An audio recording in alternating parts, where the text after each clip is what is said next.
बीच समुद्र में 34 दिनों तक बगैर खाए पिए ये 3 लोग आखिर जिंदा कैसे रहे? और बीच रास्ते में फ्यूल खत्म होते ही प्लेन को समुद्र में लैंड करवाया गया।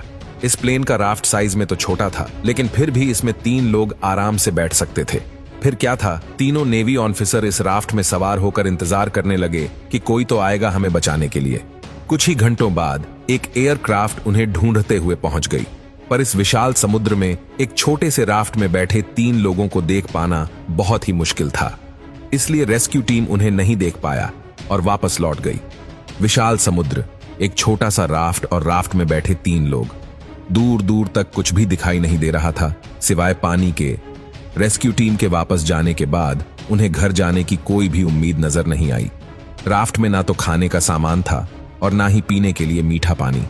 भूखे प्यासे उन्होंने किसी तरह एक दिन गुजार लिया, पर रात गुजारना इतना भी आसान नहीं होता। उनका राफ्ट इतना छोटा था कि उनमें से कोई भी उसमें सो नहीं सकता था। रात में कुल्फी जमा देने वाली ठंड से भी बचने का कोई भी जरिया नहीं था। लेकिन करें भी तो क्या करें? आधी रात को पायलट को प्यास लग जाती है, लेकिन पीने के लिए समुद्र के पानी के अलावा और कुछ भी नहीं था।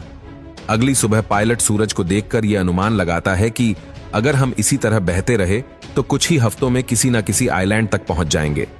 तभी जिन कहता है कि यहां पर बहुत सारी मछलियां तैर रही हैं जो हमारे भूख को मिटा सकती है, लेकिन इसे पकड़ने के लिए हमें कांटे की जरूरत पड़ेगी।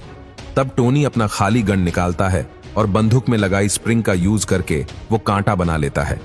उस कांटे को पानी में डालकर मछली पकड़ने की कोशिश करने लगा। तभी उसके कांटे में कुछ फंस जाता है। वो बार बार रस्सी खींचने की कोशिश करता है और इसी चक्कर में रस्सी भी टूट जाती है। यह सब देखकर टोनी निराश हो जाता है और सीधे समुद्र में छलांग लगा देता है। उसके पीछे टोनी भी कूदने वाला होता है। तभी हेराल्ड उन्हें रोक लेता है और कहता है कि यहां पर बहुत बड़े बड़े शार्क पाए जाते हैं। ये सुनते ही टोनी तुरंत ही बोट में चढ़ जाता है। भूखे प्यासे इसी तरह करीब 5 दिन गुजर जाते हैं। इन 5 दिनों में उन्होंने कुछ भी नहीं खाया, इसलिए वो तीनों बहुत कमजोर हो जाते हैं। जब प्यास हद से गुजरने लगती है तब टोनी समुद्र का ही पानी पीने की कोशिश करने लगता है, पर उसके साथी उन्हें रोक लेते हैं और कहते कि अगर तुम इस पानी को पीते हो तो ये तुम्हारे बॉडी को और भी डिहाइड्रेट कर सकती है। अचानक से हेराल्ड को यह याद आता है कि उसके जेब में एक पेंसिल रखी हुई है। वो पेंसिल निकालकर एक चार्ट बनाने लगता है जिससे वो अपने लोकेशन का पता लगा सके। अब वो एक पायलट थे, इसलिए उन्होंने कुछ ही मिनटों में डायरेक्शन का पता लगा लिया। उनकी ये बोट जापान की ओर जा रही थी, इसलिए उन्होंने अपने लाइफ जैकेट से एक लंगर बनाया। ये लंगर राफ्ट को पानी में बहने से तो रोक ही सकता था, इसके साथ साथ इसे पानी से ऊपर उठाने पर उनका राफ्ट हवा के दिशा के साथ आगे भी बाँच सकता था। ठीक उसी रात जब सब सो रहे होते हैं तभी बारिश होना शुरू हो जाती है। यह देखकर सभी के चेहरे पर खुशी झलक आती है और आसमान की एक एक बूंद को पीने की कोशिश करने लगते हैं।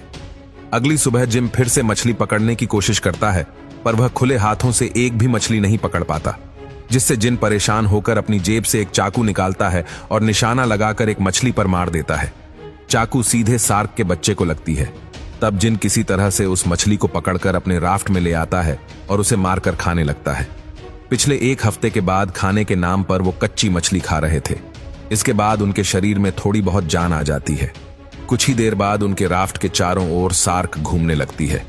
दरअसल यहाँ पर छोटे शार्क का खून पानी में घुल चुका था। इसी को सूंघते हुए बहुत सारे शार्क राफ्ट की ओर आने लगे। अगली सुबह वो देखते हैं कि सामने कोई आइलैंड है। ये देखकर वो अपने बाकी साथियों को दिखाता है, पर उसके साथी जवाब देते हुए कहते हैं कि यहाँ पर तो कुछ भी नहीं है। जो कुछ भी दिखाई दे रहा है वो सिर्फ तुम्हारा भ्रम है और कुछ भी नहीं। इसी तरह करीब 15 दिन गुजर जाते हैं। उन्हें फिर से भूख लगने लगती है। तभी जिन देखता है कि उसके बोट में एक पक्षी बैठा हुआ है। वो अपने पैकेट से गन निकालता है और उस पक्षी को शूट कर देता है। घायल पक्षी समुद्र में गिर जाता है। अब हेराल्ड सीधे पानी में कूद जाता है उस पंछी को वापस लाने के लिए। तभी एक शार्क भी उसके पीछे आ रही होती है। वो जल्दी जल्दी अपने राफ्ट की ओर आकर बैठ जाता है और शार्क उसके बोट के नीचे से निकल जाती है। इसी तरह करीब 30 दिन गुजर जाते हैं। इस 30 दिनों में उनका शरीर इतना कमजोर पड़ जाता है कि बोलने की भी ताकत नहीं बचती। ठीक उसी रात फिर से बारिश होती है और फिर से उन्हें पीने के लिए पानी मिल जाता है। लेकिन यह बारिश अपने साथ एक बहुत बड़ा तूफान लेकर आया था। इस तूफान में उनकी बोट पलट जाती है। किसी तरह से तैरकर वो उलटी बोट पर ही बैठ जाते हैं और किसी तरह से वो इस भयानक तूफान से बच निकलते हैं। रात भर तूफान से लड़ने के कारण वो लोग इतना थक चुके होते हैं कि वो बोर्ड के ऊपर ही जिंदा लाश की तरह सो जाते हैं। टोनी अपने घर वालों को याद करते हुए कहता है कि मैं इतनी जल्दी हार नहीं मानने वाला, क्योंकि मेरी बहन मेरा इंतजार कर रही होगी। उसकी तो अभी तक शादी भी नहीं हुई, उसकी शादी भी तो करवानी है। इतना सब कहते ही टोनी उठ के बैठ जाता है और अपने हाथों से पानी को काटते हुए बोट को आगे ले जाने की कोशिश करने लगता है। और ऐसा करते देख उनके साथी भी बोट को आगे बढ़ाने की कोशिश करने लगते हैं। पर यह कोशिश बस कुछ ही मिनटों के लिए था, क्योंकि उनके शरीर में तो जान ही नहीं थी। करीब 34 दिन गुजर जाने के बाद एक उम्मीद की किरण नजर आई। जिन देखता है कि आगे एक आइलैंड है, और जब तीनों उठ के देखते हैं तो उन्हें सच में एक आइलैंड दिखाई देता है। इस आइलैंड को देखकर एक बार फिर से जीने की नई उम्मीद आ जाती है। अब वो तीनों मिलके नाव को आइलैंड की तरफ ले जाने की कोशिश करने लगते हैं। कुछ ही घंटों के प्रयास के बाद ही वो आइलैंड तक पहुंच जाते हैं। करीब 34 दिनों के बाद उन्हें एक सूखी धरती नसीब हुई। उस आइलैंड में दूर तक जाने के बाद उन्हें कुछ झोपड़ियां नजर आईं। वो तीनों उस झोपड़ी में चले जाते हैं। तो दोस्तों, इन तीनों के लिए भले ही सफर मुश्किलों भरा रहा, लेकिन ये हमें कुछ सीख दे गया। चाहे लाइफ में कितनी भी मुश्किलें क्यों ना हो, हमें कभी भी आस नहीं छोड़नी चाहिए, हार नहीं माननी चाहिए, क्योंकि एक उम्मीद जीना सिखाती है और जिंदगी से लड़ना भी सिखाती है।